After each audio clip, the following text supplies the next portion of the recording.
अस्सलाम वालेकुम। Kitchen with shine aunty में मैं आप सबको खुश आमदीद कहती हूँ। आज मैं अपने किचन में अफ्तारी के लिए बहुत ही चटपटी और क्रिस्पी 3 कच्चे आलू से रेसिपी बना रही हूँ। बहुत ही मज़े की ये बनती है। इसके लिए मैंने 3 आलू लिए हैं, इनका छिलका उतार कर मैंने पानी में रखा हुआ है। अब हमने इनको जो है कद्दूकस कर लेना है, बहुत आसानी से आलू कद्दूकस हो जाते हैं। ये देखिए, आपने भी दरमियानी साइड से ही कद्दूकस करना है।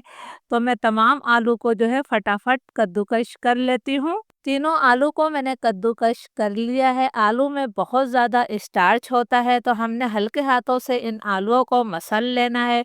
फिर इसके बाद मैं खुले पानी से इसे 2 से 3 दफ़ा अच्छी तरह से धोकर लाती हूँ। ये मैंने एक फ्राई पैन लिया है, इसके अंदर हमने 2 खाने के चम्मच तेल शामिल कर देना है। बहुत ज़्यादा तेल की हमें ज़रूरत नहीं है। इसके साथ ही हम इसके अंदर कुछ मसाले शामिल करेंगे। 1 चाय का चम्मच मैंने सफ़ेद ज़ीरा डाला है।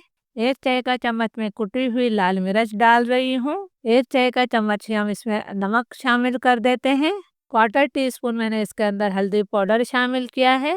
2 हरी मिर्चों को मैंने बिल्कुल बारीक काट कर शामिल कर दिया है। लो फ्लेम पर इन मसालों को हमने 1 डेढ़ मिनट तक भून लेना है, ताकि मसालों का कच्चापन ख़त्म हो जाए। 1 डेढ़ मिनट तक मैंने मसालों की भुनाई कर ली है। अब हम इसके अंदर पानी शामिल करेंगे। मैं इस कप से नाप कर इसके अंदर 2 कप पानी शामिल करूँगी। आपने किसी कप या कटोरी से नाप कर ही इसके अंदर पानी डालना है।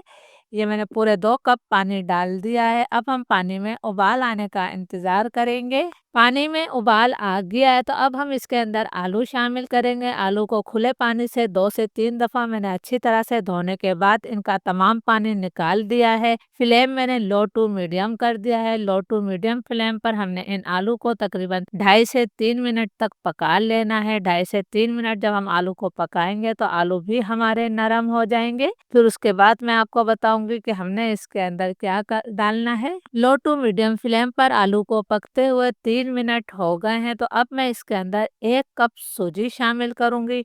इसी कप से नाप कर हमने 2 कप पानी डाला था। इसी वजह से मैंने आप लोगों को कहा है कि आपने पानी किसी कप या कटोरी से नाप कर ही लेना है। फ्लेम आपने लो टू मीडियम ही रखना है। लो टू मीडियम फ्लेम पर हम मुसलसल चम्मच चलाते हुए इसे 2 से 3 मिनट तक और पकाएंगे। 2 से 3 मिनट में ये बिल्कुल एक आटे की डो की तरह हो जाएगी। यानी ये सूजी जो है तमाम पानी अपने अंदर जब्स करके आटे की डो की तरह ये सिमट जाएगी। बस आपने फ्लेम मीडियम या हाई नहीं करना है। तो मैं इसे 2-3 मिनट तक पका लेती हूँ। सूजी और आलू को पकाते हुए मुझे 2 मिनट हो गए हैं। आप देख सकते हैं कि सूजी ने तमाम पानी अपने अंदर जज़्ब कर लिया है और ये सिमटना शुरू हो गई है। तो अब मैं इसके अंदर 1 मुट्ठी बारीक कटा हुआ हरा धनिया शामिल कर देती हूँ। इसे हमने मज़ीद 1 मिनट तक और पकाना है, ताकि ये मुकम्मल तौर पर आटे की डो की शक्ल में आ जाए। यानी ये मुकम्मल तौर पर सिमट जानी चाहिए। 1 मिनट तक मैंने इसे और पका लिया है। आप देख सकते हैं ये बिल्कुल आटे की डो की तरह सिमट गया है। बस हमें इसका यही टेक्सचर चाहिए था। तो अब मैं चूल्हा बंद कर रही हूँ। हमने इसे जो है अब एक ट्रे में सेट करना है। ये मैंने एक ट्रे ली है। आप किसी किस्म की कोई प्लेट भी ले सकते हैं। इसे मैं जो तेल से ग्रीस कर रही हूँ।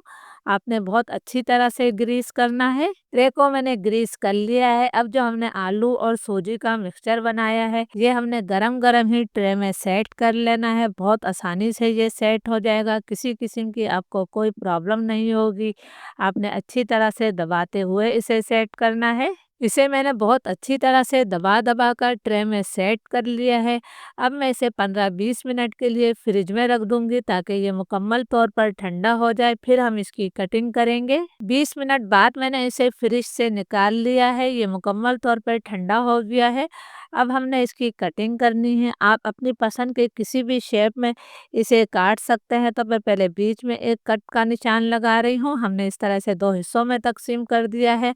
और अब हमने इसके जो है लंबाई में पीस काट लेने हैं। आप चौकोर पीस भी इसके काट सकते हैं। ज़रूर इस रेसिपी को ट्राई कीजिएगा, इंशाल्लाह पूरी फैमिली को ये बहुत ज़्यादा पसंद आएगी। बहुत ज़्यादा क्रिस्पी और बहुत ही ज़्यादा मज़े के ये बनते हैं। तमाम कटिंग मैंने कर ली है, तो अब हम इनके पीसेस को अलग-अलग कर लेंगे। किसी किस्म की कोई प्रॉब्लम नहीं होगी, बहुत आसानी से इनके पीस अलग हो जाते हैं। ये देखिए जी, मैं आपको प्लेट में निकाल कर करीब से भी दिखा देती हूँ। अब हमने तमाम पीसेस को अलग कर लेना है, फिर हम इसके बाद इन्हें फ्राई करेंगे, जिससे ये बहुत ज़्यादा क्रिस्पी हो जाएंगे। तो हमने फटाफट तमाम पीस अलग कर लेने हैं। तमाम पीस मैंने अलग कर लिए हैं, तेल को मैंने गरम करने के लिए रख दिया है। तो चलिए अब हम इन्हें फ्राई कर लेते हैं। मीडियम टू हाई फ्लेम पर तेल को मैंने गरम कर लिया है और अब फ्लेम मैंने मीडियम कर दिया है। फ्राई पैन में मैंने बहुत ज़्यादा तेल नहीं लिया है, आप चाहें तो इसे डीप फ्राई भी कर सकते हैं। अब हमने एक एक पीस उठाना है और इस तेल के अंदर डाल देना है। फौरन ही आपने इसकी साइड को तब्दील नहीं करना है। जब ये एक तरफ से इन पर थोड़ा सा कलर आ जाएगा, तब हम इनकी साइड को तब्दील करेंगे। इन्हें एक तरफ से फ्राई होते हुए तकरीबन 2 मिनट हो गए हैं, तो अब हमने इनकी साइड को तब्दील कर देना है।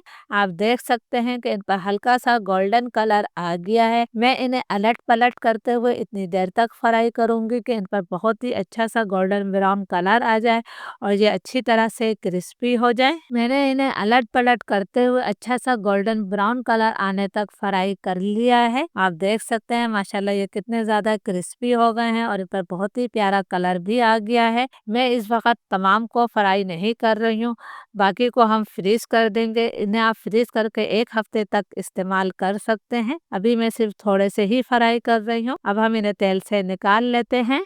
इनका तेल आपने अच्छी तरह से झटक देना है। मैं आपको प्लेट में निकाल कर भी करीब से दिखाती हूँ। माशाल्लाह बहुत ही ज़बरदस्त बने हैं। अब जो हमारे बाकी रह गए हैं, मैं उन्हें भी फ्राई कर लेती हूँ, फिर आपको इनका फाइनल लुक दिखाती हूँ। अल्हम्दुलिल्लाह हमारे आलू सूजी के कटलेट फ्राई हो गए हैं, बहुत ज़्यादा क्रिस्पी बने हैं। आप इसे अफ्तारी में हरी चटनी या केचप के साथ खाइएगा, इंशाल्लाह अफ्तार का मज़ा दुबाला हो जाएगा। इजाज़त दीजिए, अल्लाह हाफिज़।